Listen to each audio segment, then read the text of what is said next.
जब हम अपने जीवन में हार मान लेते हैं और सब कुछ प्रभु यीशु मसीह को सौंप देते हैं, तब परमेश्वर हमारे जीवन में काम करते हैं। और हम इन अध्यायों में पढ़ेंगे, इस वचनों में पढ़ेंगे कि किस प्रकार कब्रों के बीच में रहने वाला एक मनुष्य यीशु के पास सही सलामत बैठ गया, वो चंगाई पाकर। और क्या हम अपने जीवन में जांचेंगे और परखेंगे, क्या हम अपनी जरूरतों के लिए परमेश्वर पर भरोसा करते हैं या कि पुराने दिनों को याद कर करके उन्हीं में दुखी रहते हैं। आइए हम इजरायलियों की उन गलतियों से, पुराने नियम में इजरायलियों की उन गलतियों से सीखेंगे जिन्होंने उनके सफर को और ज्यादा कठिन बना दिया था। इतना लंबा सफर नहीं था, लेकिन उन्होंने अपने बुड़बुड़ाहट कुड़कुड़ाहट से बहुत लंबा बना दिया। आज की रीडिंग में हम दो पहलू देखेंगे। गिनती की किताब से हम पढ़ेंगे और सीखेंगे कि शिकायतें छोड़कर परमेश्वर के पीछे कैसे चलें। और मरकुस की पुस्तक में हम पढ़ेंगे कि उस महान परमेश्वर के पास हमें हर बंधन से, हर बीमारी से, हर चीज से छुड़ाने की बहुत सामर्थ्य है। कितनी सामर्थ्य है, परमेश्वर सब कुछ कर सकता है। तो आइए हमारे साथ निकालें मरकुस की पुस्तक 5 अध्याय का 1 से 20 वचन। सभी को जय मसीह की। मेरा नाम सरिता है और आज की बाइबल रीडिंग में हम सभी मसीह भाई बहनों का स्वागत करते हैं। दुष्टात्मा ग्रस्त व्यक्ति को चंगा करना। वे झील के पार गिरासेनियों के देश में पहुंचे। जब वह नाव पर से उतरा तो तुरंत एक मनुष्य उसमें, जिसमें अशुद्ध आत्मा थी, कब्रों से निकलकर उसे मिला। वह कब्रों में रहा करता था और कोई उसे सांकलों से भी ना बांध सकता था, क्योंकि वह बार बार बेड़ियों और सांकलों से बांधा गया था। पर उसने सांकलों को तोड़ दिया और बेड़ियों के टुकड़े टुकड़े कर दिए थे और कोई उसे वश में नहीं कर सकता था। वह लगातार रात दिन कब्रों और पहाड़ों में चिल्लाता और अपने को पत्थरों से घायल करता था। वह यीशु को दूर ही से देखकर दौड़ा, उसे प्रणाम किया और ऊंचे शब्द से चिल्लाकर कहा, हे यीशु, परम प्रधान परमेश्वर के पुत्र, मुझे तुझसे क्या काम? मैं तुझे परमेश्वर की शपथ देता हूँ कि मुझे पीड़ा ना दे। क्योंकि उसने उससे कहा था, हे अशुद्ध आत्मा, इस मनुष्य में से निकल आ। उसने उससे पूछा, तेरा क्या नाम है? उसने उससे कहा, मेरा नाम सेना है, क्योंकि हम बहुत हैं। और उसने उससे बहुत विनती की, हमें इस देश से बाहर ना भेज। वहां पहाड़ पर सुअरों का एक बड़ा झुंड चल रहा था। उन्होंने उससे विनती करके कहा, हमें उन सुअरों में भेज दे कि हम उनके भीतर जाएं। अतः उसने उन्हें आज्ञा दी और अशुद्ध आत्मा निकलकर सुअरों के भीतर बैठ गई और झुंड, जो कोई 2000 का था, कड़ाके पर से झपट कर झील में जा पड़ा और डूब मरा। उनके चरवाहों ने भागकर नगर और गांव में समाचार सुनाया और जो हुआ था लोग उसे देखने आए। यीशु के पास आकर वे उसको, जिसमें दुष्टात्माएं थी, अर्थात जिसमें सेना समाई थी, कपड़े पहने और सचेत बैठे देखकर डर गए। देखने वालों ने उसका, जिसमें दुष्टात्माएं थी, और सुअरों का पूरा हाल उनको यह सुनाया। तब वे उसे विनती करके कहने लगे कि हमारी सीमा से चला जा। जब वह नाव पर चढ़ने लगा तो वह उसमें पहले पहले दुष्टात्माएं थी उससे विनती करने लगा, मुझे अपने साथ रहने दे। परंतु उसने उसे आज्ञा ना दी और उससे कहा, अपने घर जाकर अपने लोगों को बता कि तुझ पर दया करके प्रभु ने तेरे लिए कैसे बड़े काम किया है। वह जाकर दिकापुलिस में इस बात का प्रचार करने लगा कि यीशु ने मेरे लिए कैसे बड़े काम किए, और सब लोग अचंभा करने लगे। ये सिर्फ और सिर्फ प्रभु यीशु मसीह में ये सामर्थ है। आज हम अपने आप के, हमारे पास जितने भी पहाड़ हैं, जितने भी दुख हैं, जितनी भी मुसीबतें हैं, जितनी भी तकलीफ है, कोई बीमारी है, कोई परेशानी है, बच्चों की चिंता, फ्यूचर की चिंता, जो कुछ भी है, सब आज प्रभु यीशु मसीह को सौंप दें, क्योंकि आपकी हर एक परेशानियों की, हर एक चिंताओं का समाधान परमेश्वर के पास जरूर है। तो चलिए हमारे साथ निकाले गिनती की पुस्तक 9 अध्याय। दूसरी बार फसह का मनाया जाना। इजरायलियों के मिस्र देश से निकलने के दूसरे वर्ष के पहले महीने में यहोवा ने सीनै के जंगल में मूसा से कहा, इजरायली फसह नामक पर्व को उसके नियत समय पर मनाया करें, अर्थात इसी महीने के 14वें दिन को गोधूल के समय तुम लोग उसे सब विधियों और नियमों अनुसार मनाना। तब मूसा ने इस्राएलियों से फसह मनाने के लिए कह दिया, और उन्होंने पहले महीने के 14वें दिन को गोधूली के समय सीने के जंगल में फसह को मनाया, और जो जो आज्ञाएं यहोवा ने मूसा को दी थी उन्हीं के अनुसार इस्राएलियों ने किया। परंतु कुछ लोग एक मनुष्य के 100 के द्वारा अशुद्ध होने के कारण उस दिन फसह को ना मना सके।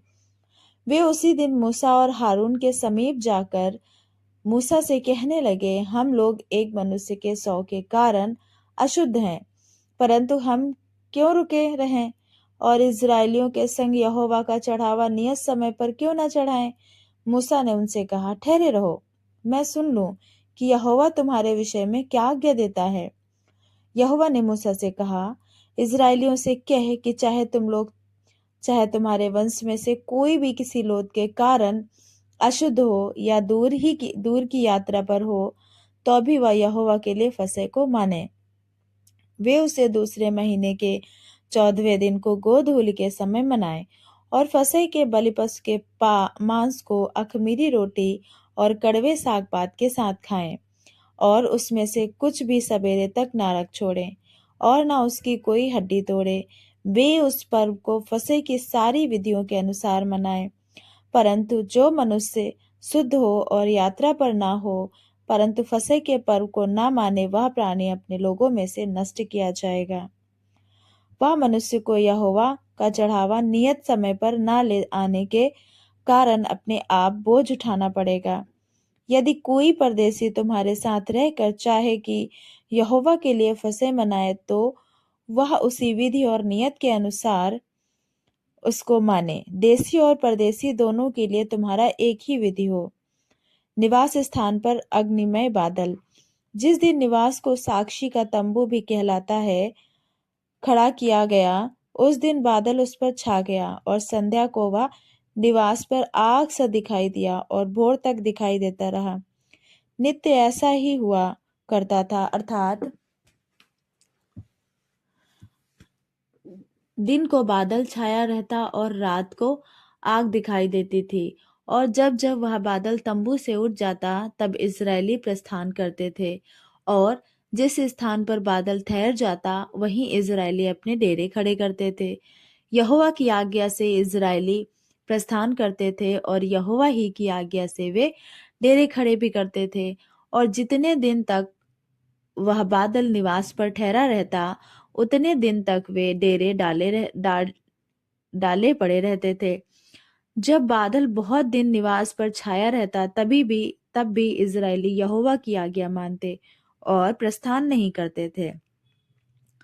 कभी कभी वह बादल थोड़े ही दिन तक निवास पर रहता था, और तब भी वे यहोवा की आज्ञा से डेरे डाले पड़े रहते थे, और फिर यहोवा की आज्ञा ही से वह प्रस्थान करते थे। और कभी कभी बादल केवल संध्या से भोर तक रहता था, और जब वह भोर को उठ जाता था, तब वे प्रस्थान करते थे। और यदि वह रात दिन बराबर रहता, तो जब बादल उठ जाता, तब ही वे प्रस्थान करते। जब बादल चाहे 2 दिन, चाहे 1 महीना, चाहे वर्ष भर, चाहे जब तक ठहरा रहता, तब तक इजरायली अपने डेरों में रहते और प्रस्थान नहीं करते थे। परंतु जब वह उठ जाता, तब वे प्रस्थान करते थे।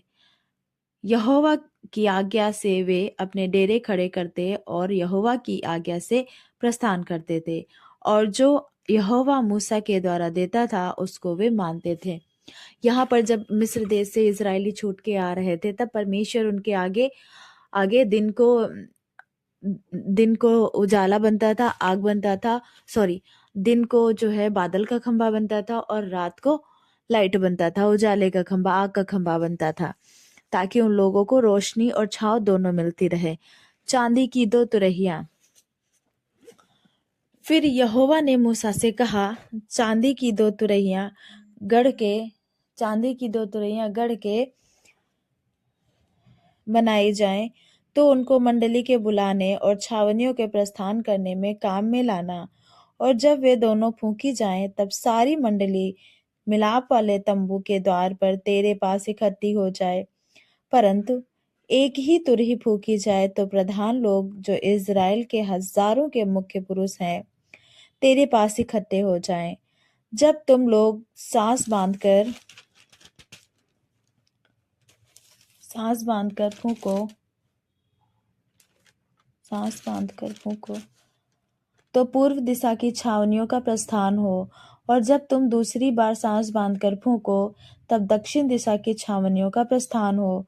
उनके प्रस्थान करने के लिए वे सांस बांधकर फूके, और जब लोगों को इकट्ठा करके सभा करनी हो, तब भी फूकना, परंतु सांस बांधकर नहीं। और हारून के पुत्र जो याजक हैं, वे उन तुरहियों को फूका करे। यह बात तुम्हारी पीढ़ी पीढ़ी के लिए सदा की विधि रहे। और जब तुम अपने देश में किसी सताने वाले बैरी से लड़ने को निकलो, तब तुरहियों को सांस बांधकर फूकना। तब तुम्हारे परमेश्वर यहोवा को तुम्हारा स्मरण आएगा, और तुम अपने शत्रुओं से बचाए जाओगे। अपने आनंद के दिन में और अपने नियत पर्वों में और महीनों के आदि में अपने होम बलियों मेल बलियों के साथ उन तुरहियों को फूकना। इससे तुम्हारे परमेश्वर को तुम्हारा स्मरण आएगा। मैं तुम्हारा परमेश्वर यहोवा हूँ। इजराइलियों का सीने से प्रस्थान। दूसरे वर्ष के दूसरे महीने के 20वें दिन को बादल साक्षी के निवास पर से उठ गया। तब इजरायली सीने के जंगल से प्रस्थान करके निकले, और बादल पारान नामक जंगल में ठहर गया। और उनका प्रस्थान यहोवा की उस आज्ञा के अनुसार जो उसे मूसा को दी थी आरंभ हुआ। और सबसे पहले यहूदियों की छावनी की झंडे का प्रस्थान हुआ, और वे दल बांधकर चले। और उनका सेनापति अमीनादाब का पुत्र नहसोन था, और इस्साकारियों के गोत्र का सेनापति सुआर का पुत्र नतनेल था, और जबूलूनियों के गोत्र का सेनापति हेलोन का पुत्र एलियाब था। तब निवास उतारा गया, और गेसरोनियों और मरारियों ने, जो निवास को उठाते थे, प्रस्थान किया। फिर रूबेन की छावनी के झंडे का कूच हुआ, और वे भी दल बांधकर चले। और उनका सेनापति सदेऊर का पुत्र एलीसूर था, और सिमोनियों के गोत्र का सेनापति सूरी सदै का पुत्र सलूमियल था, और गादियों के गोत्र का सेनापति दुएल का पुत्र एल्यासाप था।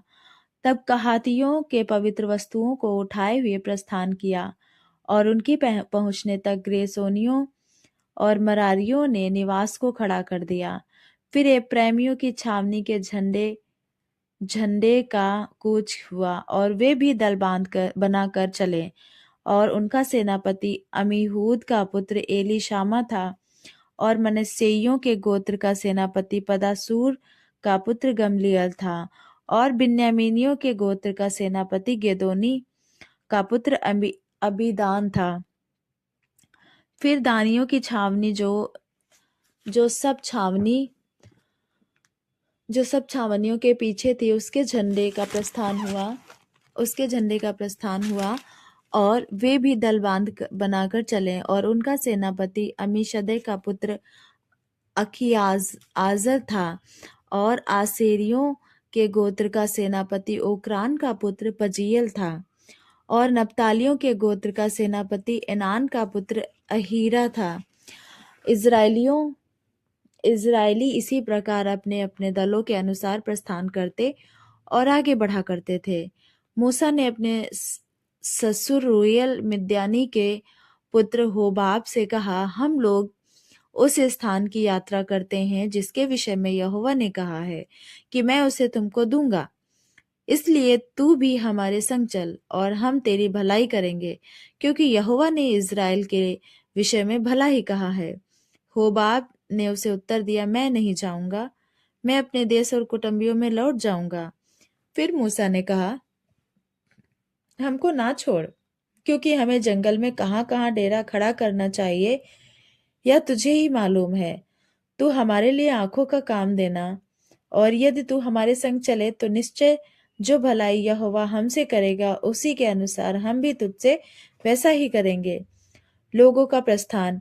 फिर इजरायलियों ने यहोवा के पर्वत से प्रस्थान करके 3 दिन की यात्रा की और उन 3 दिनों के मार्ग में यहोवा की वाचा का संदूक उनके लिए विश्राम का स्थान ढूंढता हुआ उनके आगे आगे चलता रहा। और जब वे छावनी के प्रस्थान करते थे, तब तब दिन भर यहोवा का बादल उनके ऊपर छाया रहता था। और जब जब संदूक का प्रस्थान होता था, तब तब मूसा यह कहा करता था, हे यहोवा उठ, और तेरे शत्रु तितर बितर हो जाएं, और तेरे बैरी तेरे सामने से भाग जाएं। और जब जब वह ठहर जाता था, तब तब मूसा कहा करता था, हे यहोवा, हजारों हजार इजरायलियों में लौटकर आ जा। इजरायलियों का कुड़कुड़ाना और उसका दंड भोगना। फिर वे लोग और यहोवा के सुनते बुरा कहने लगे। अतः यहोवा ने सुना और उसका कोप भड़क उठा, और यहोवा की आग उनके मध्य में जल उठी और छावनी के ऊपर किनारे से भस्म करने लगी। तब लोग मूसा के पास आकर चिल्लाए, और मूसा ने यहोवा से प्रार्थना की। तब वह आग बुझ गई और उस स्थान का नाम तबेरा पड़ा, क्योंकि यहोवा की आग उनमें जल उठी थी। मूसा द्वारा 70 अगुओं का चुनाव। फिर जो मिलीजुली भीड़ उनके साथ थी, वह कामुकता करने लगी, और इजरायली भी फिर रोने और कहने लगे, हमें मांस खाने को कौन देगा? हमें वे मछलियां स्मरण हैं जो हम मिस्र में सेंतमेंत खाया करते थे, और वे खीर और खरबूजे और गंदने और प्याज और लहसुन भी। परंतु अब हमारा जी घबरा गया है। यहाँ पर इस मन्ना को छोड़ और कुछ भी देख नहीं पड़ता। मन्ना तो धनिया के समान था, और उसका रंग रूप मोती का सा था।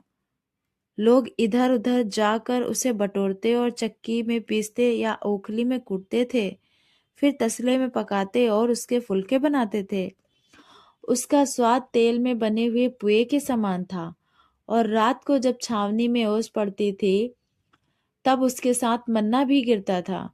और मूसा ने सब घरानों के आदमियों को अपने अपने डेरे के द्वार पर रोते सुना, और यहोवा का कोप अत्यंत भड़का, और मूसा को भी बुरा मालूम हुआ।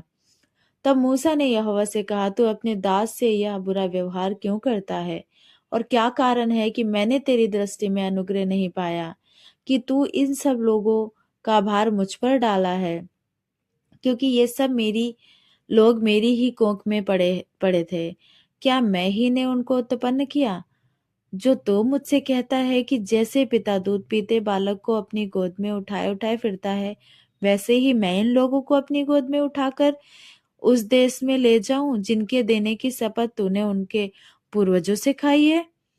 मुझे इतना मांस कहाँ से मिले कि इन सब लोगों को दूं?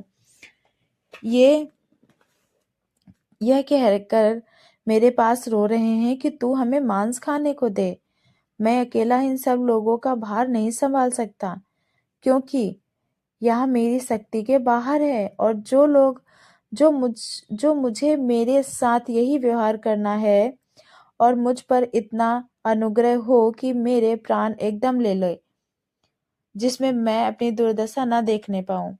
यहोवा ने मूसा से कहा, इजरायली पुरनियों में से 70 ऐसे मेरे पास इकट्ठे कर, जिनको तू जानता है कि वे मेरी प्रजा के पुरनिये और उनके सरदार हैं, और मिलाप वाले तंबू के पास ले आ कि वे तेरे साथ यहाँ खड़े हों।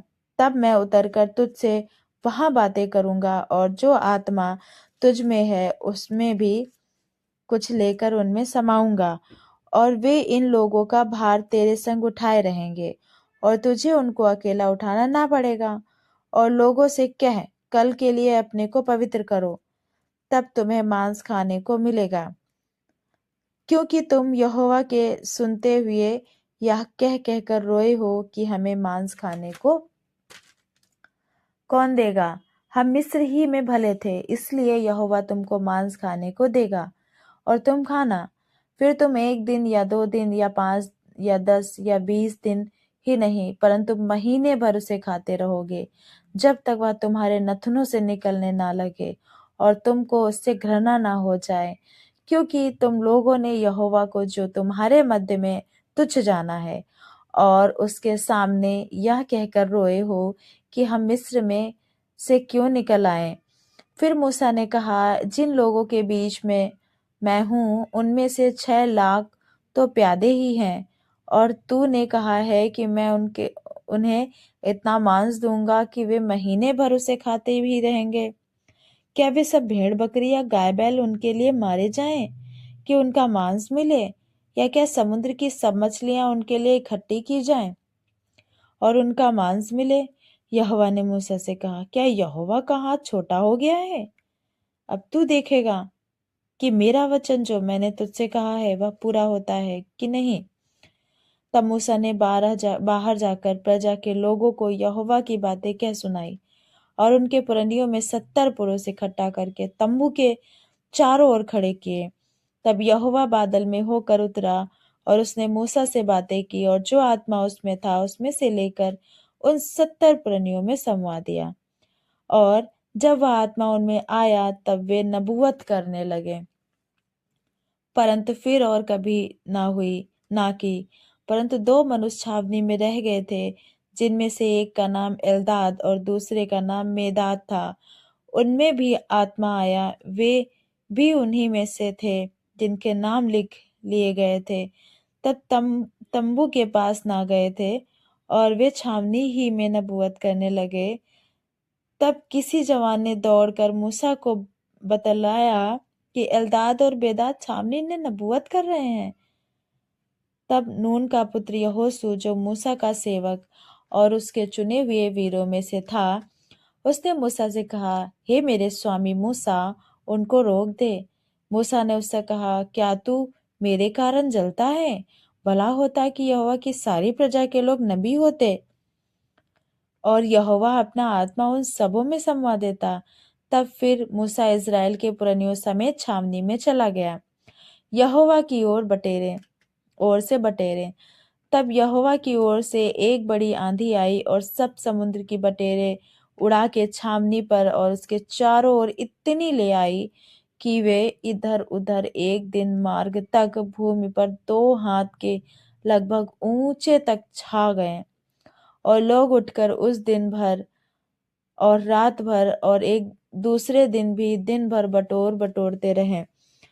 जिसने कम से कम बटोरा उसने 10 होमेर बटोरा, और उन्होंने उन्हें छावनी के चारों ओर फैला दिया, और मांस उनके मुंह ही में था, और वे उसे खाने ना पाए थे कि यहोवा का कोप उन पर भड़क उठा, और उसने उनको बहुत, और उस स्थान का नाम किब्रोत तावा पड़ा, क्योंकि जिन लोगों ने कामुकता की थी उनको वहां मिट्टी दी गई। फिर इज़राइली किब्रोत तावा से प्रस्थान करके हसेरोत में पहुंचे और वहां रहे। परमेश्वर का वचन पढ़े और सुने जाने पर बहुत आशीष हो। आज के वचन में हमने सीखा कि किस प्रकार पुराने नियम में किस प्रकार इज़राइलियों के साथ इतना अच्छा सब कुछ होने के बाद भी वो कुड़कुड़ाते रहे और परमेश्वर को कोसते रहे, परमेश्वर को पता नहीं क्या ही बुरा भला कहते रहे, जबकि परमेश्वर ने उनके साथ सिर्फ भला ही किया। और उसी प्रकार हम अपने जीवन में जांचें कि हम कहीं अपनी पुरानी जिंदगी को लेके, पुरानी चीजों को लेके परमेश्वर पे कुड़कुड़ाते तो नहीं है। आज हमें ये सीखने की जरूरत है, हम परमेश्वर पे ना कुड़कुड़ाएं, क्योंकि परमेश्वर हमारी हर एक जरूरतों को जानता है। उन्हें मन्ना चाहिए था, परमेश्वर ने उन्हें मन्ना दिया। मांस खाना था तो परमेश्वर ने उन्हें बटेरे दिया। इसलिए जो आपकी जरूरत है परमेश्वर आपको जरूर प्रोवाइड कराएंगे। तो आज की रीडिंग में बस इतना ही। परमेश्वर का वचन में बहुत आशीष मिले।